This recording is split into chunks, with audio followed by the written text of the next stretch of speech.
first car. He woke to the sound of wheels on metal, a rhythm steady and slow, like breathing, like something alive. He was in a train seat, the kind you'd expect in an older carriage. Deep green fabric, wooden armrests, brass fixtures. The seat beside him was empty, so was the rest of the car. He blinked. Once. Twice. No motion outside. No window. Just panel wood where the outside world should be. A dim overhead light buzzed, casting a yellow haze across the aisle. A thin trail of dust floated in the air, stirred by a breeze that came from nowhere. He stood. His legs were steady, but his heart wasn't. He didn't know his name. That was the first thing he realized. He had no ID, no wallet, no phone, only a folded paper in his coat pocket. Blank. He looked around. Empty seats stretched on either side of the aisle, all facing forward. The car was silent. No conductor. No passengers. No sense of movement, except the steady sound of tracks beneath him. He walked toward the door at the end of the car. It opened before he touched it. The next car looked identical. He stepped through. The lights flickered overhead. He passed seat after seat. Some had belongings on them. A scarf, a book with pages torn out, a pair of glasses, lenses cracked. He didn't touch any of them. A sound crackled from a speaker above. A voice. Monotone. Next stop, nowhere. All passengers please remain seated. It repeated every word. Exactly the same tone. Exactly the same pauses. He turned to look behind him. The door he had entered through was gone. Just more seats. Another folded piece of paper sat in one. He picked it up. This one had writing. Every time you cross, you leave something behind. He tried to turn around, but there was no turning anymore, only forward. The third car was darker, cooler. Each light buzzed louder here. The seats were all turned to face the back. He walked slowly down the aisle. A man sat in the last row, still, silent, eyes open, staring at the ceiling. The moment the traveler passed him, the man spoke. What did you lose already? He froze. The seated man didn't look at him. A memory, a skill, a person. The first toll always takes one. He whispered, unsure if he wanted to know. What did I lose? The man blinked. Your name. Panic rose in him. He pressed his hands to his face, to his chest. Try to remember something. Anything. A birthday. A city. A color he loved. Nothing came. The man stood up. His features were blank, like someone halfway through forming. When you reach the conductor, ask for the ledger. That's where all the lost names go. The lights went out. When they came back on, the man was gone. So was the door behind him. Just another aisle forward. He stepped into the fourth car. The speaker buzzed. Next stop, nowhere. All passengers please remain seated. This car was cold. Frost lined the seats. His breath fogged the air. The walls were different now. Not wood, but fabric, padded like a coffin. He walked fast. Halfway through, the lights went out again. Something brushed his arm. He turned but saw nothing. A voice whispered from under seat. You shouldn't be walking. You make it hungrier. He ran, burst into the next car. The lights here were red. Everything smelled of metal and ash. And behind him, in the car he just left, something moved. Fast. Heavy. It hit the door. Bang. He didn't wait. He moved forward. At the front of the seventh car was a mirror. He hadn't seen one before. He looked and saw himself, but younger, and holding hands with a woman he didn't recognize. The reflection smiled and whispered, "You've forgotten her already." His chest ached. He touched the glass. It cracked. A single phrase etched itself across the surface. "Keep moving or be moved." In the next car, every seat was filled, but with no people. Only coats, shoes, hats, all facing forward. He walked the aisle, careful not to touch anything. The door at the front was locked. A voice from behind one of the coats spoke. To open it, give something else up. He shouted, "I don't have anything." Silence. Then, "You do. You always do." He thought hard, then whispered, "My father's voice." The door clicked. Open. He walked through and tried to remember his father's voice. Nothing. Just the rhythm of the train. Always forward. The next car was different. Not in its structure, but in its silence. It wasn't quiet. It was waiting. The traveler stepped in and immediately felt it. Like the air itself held breath, listening. The seats were normal again, facing forward, fabric soft and dusty. No items left behind. No strange figures. But the sense of absence was palpable. Like something should be here, but wasn't, or worse, had just left. He stepped down the aisle, slowly, cautiously, then from the speakers, "Next stop, nowhere. All passengers please remain seated." This time, the voice was different. It was female, softer, and it knew he was listening. He stopped walking, looked up at the speaker. It crackled again. "You're almost halfway there. Be careful what you remember." He whispered back, "What happens if I remember too much?" The speaker didn't respond, but the lights dimmed, and the door ahead opened by itself. Car 13 was dimly lit, but not empty. A woman sat near the back, looking out at a wall that was a window, just a blank panel. She turned as he entered, eyes wide, alert, but not afraid. She smiled. "You look worse than I did on my first car." He blinked. Words didn't come immediately. "Then you're real?" She laughed softly. "Define real." He stepped closer. "You're not like the man in the third car. You're not hollow." "No," she said. "Not yet." He sat in the seat across the aisle. It groaned under his weight. The first time any seat had reacted like that. "I don't remember my name," he said. The woman nodded. "You've crossed at least 7 cars, then." "I don't remember my father's voice." 10. He looked at her.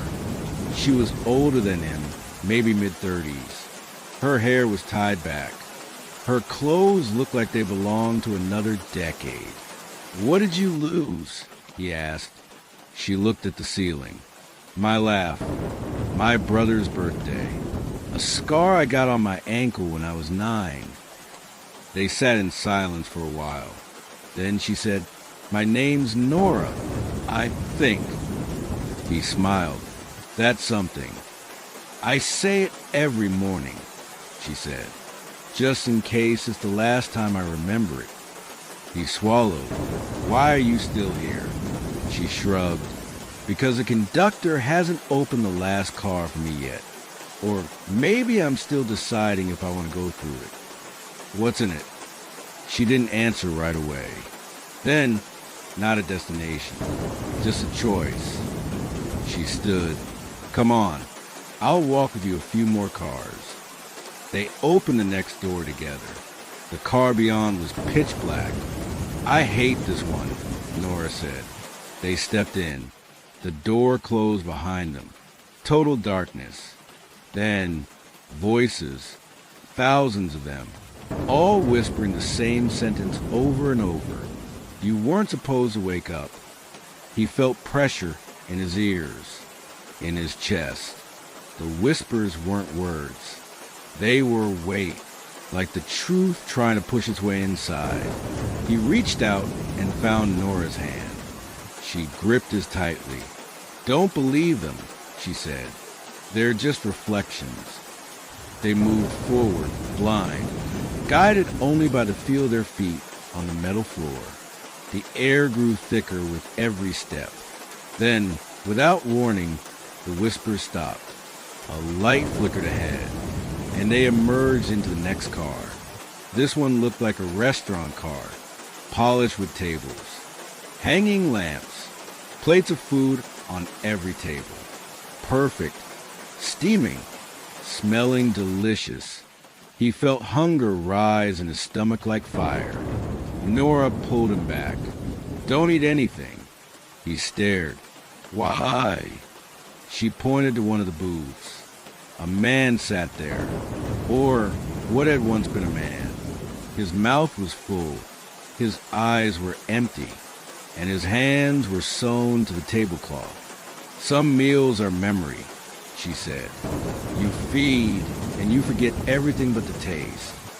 He backed away from the table. His mouth was watering. Nora took his hand again. "Almost there," she whispered. "2 more cars. One filled with mirrors. Each one showed different versions of himself. Some kinder, some violent, some afraid, some numb. One of them pounded on the glass. "Let me out," the reflection screamed. "You're not real. I'm real." He walked faster, and the last mirror showed nothing, just blackness. In the next car, a door stood at the far end, metal, riveted, and above it, the conductor waits. Nora stopped. "I don't go past here." He turned to her.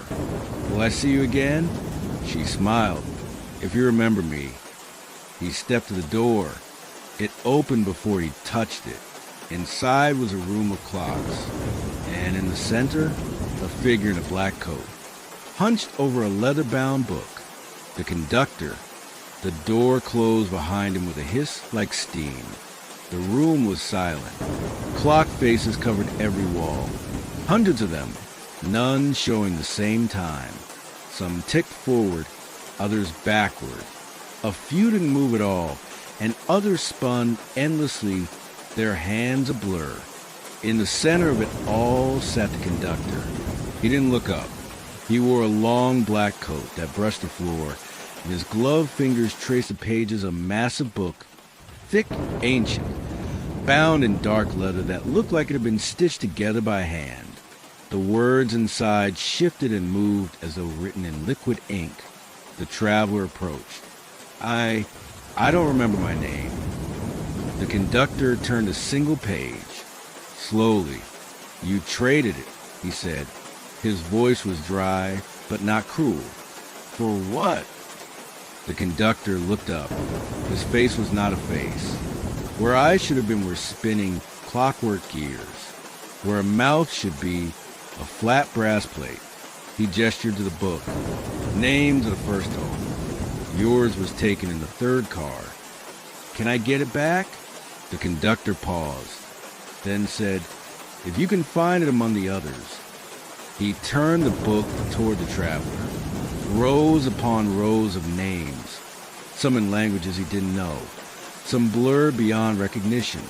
A few were crossed out. One entry pulsed faintly. He pointed. "That one." The conductor shook his head. "That's not yours." "How do you know?" The conductor tapped his chest. "Because it still remembers the person it belongs to." A long silence stretched between them. Then the conductor closed the book. "You may ask one question. Only one. After that, the train continues." The traveler thought hard and asked, "What is this train?" The conductor was silent for a moment, longer than felt comfortable, then replied, "It is a journey between the person you were and the one you're afraid to become." The walls shuddered. All clocks ticked in unison, once, and then stopped. The door behind conductor opened, not to another car, but to a stairwell leading down. The traveler stepped past the conductor, down the stairs. Each step whispered, not words, memories. His first bite, the way autumn smelled when he was 7. The time he lied to his mother about the broken vase. By the 10th step, tears streaked his face. By the 15th, he forgot why he was crying. By the 30th, he forgot what stairs were, but he kept going until he reached a door that was barely a crack in the dark. It opened and revealed a car filled with snow. Not fake snow, real, cold, crunching underfoot. A sky stretched above, impossible in a train. Stars blinked, and in the distance a cabin. He walked to it. Inside was a fire, a chair, a woman waiting. She smiled. Do you remember me? He didn't, but something in his chest tightened. She held out her hand. If you take it, you'll stay. Warm, safe, but you'll never know who you were. He hesitated, then looked out the cabin window. The train was still moving, and on the edge of the clearing, a final door. He turned from her hand and walked away. She didn't stop him. She just whispered, "You were brave, even back then." He stepped into the snow, toward the last door. The wind howled across the clearing as the traveler reached the final door. Unlike the others, this one wasn't metal or wood. It was made of black glass, so polished it reflected the snowy clearing behind him. He could see the cabin, the faint shape of the woman still watching, the stars overhead, though in the reflection, the stars were falling, one by one. He reached out and touched the handle. It wasn't cold. It wasn't warm. It simply was. The door opened without a sound. He stepped through. The car beyond was empty. No seats. No walls. Just space. Infinite. Starless. Floorless. Yet he stood. A single figure waited in the center, dressed in white. The same woman from the cabin, but different now. Younger, clearer, radiant with the kind of light that didn't come from above. She smiled. You've reached the end. He said nothing. She stepped closer. You crossed every car, faced every loss. Now you must choose. Choose what? She lifted her hand. In it, a ticket, black, on its surface, gold lettering. Admit one, return. He reached for it. Not yet, she said. There's a cost. I've given everything. She shook her head gently. You've given memories. What's left is truth. He hesitated. What truth? She looked past him. The space around them shimmered and transformed into a hospital hallway. Sterile, pale, and on a bed nearby himself. Unmoving, hooked to machines. A heart monitor beeped slowly.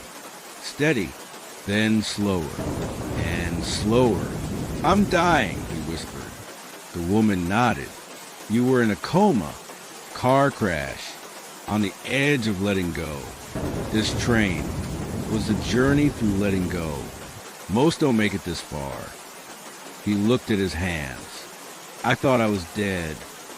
You weren't. Not yet. She held up the ticket. You can return, but only if you leave everything else behind. He swallowed. Everything.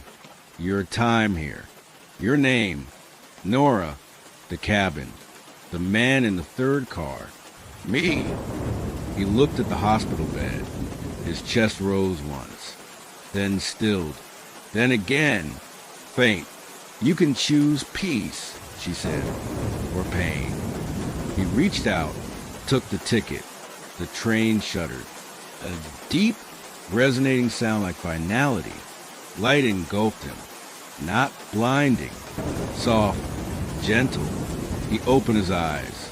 The hospital ceiling was dull and gray. Machines beeped. A nurse gasped and ran to call the doctor. He breathed. Shallow, but real. And in his hand, a slip of paper. Blank, except for one sentence. You made it back, but not alone. He turned his head. On the window, fog from the cold, and drawn into the glass. A spiral, the same symbol from the train's first door. He smiled, didn't know why, but he felt it. He had been somewhere that didn't exist, and something from there had come back with him.